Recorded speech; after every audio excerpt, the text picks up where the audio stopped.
Ryan Timms' popular crown jewel rampage to win this year's Knoxville Nationals has some interesting subplots. The one that sticks out to me the most is a growing trend that he is now a part of. We discuss it on today's edition of the Sprint Car Unlimited 90 at 9. First, it was Buddy Kofoid sweeping a pair of high paying shows during High Bank Nationals week at Houston's. Roughly a month later, Anthony Macri shocked the sprint car world by capturing the Kings Royal at Eldora. And now, it's Tim's grabbing the spotlight in sprint car racing's biggest and most prestigious event. There are a couple of things these drivers have in common. All three of them are young.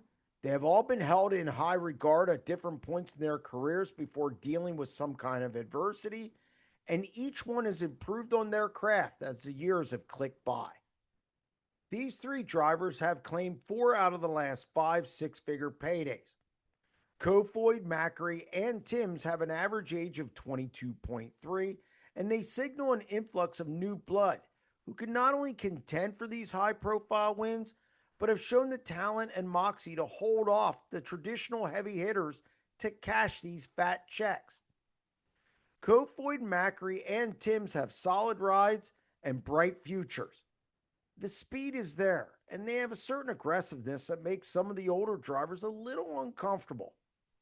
But in the case of this trio, each one has honed their skills faster and are more controlled than they were in the past, despite the date on their birth certificates.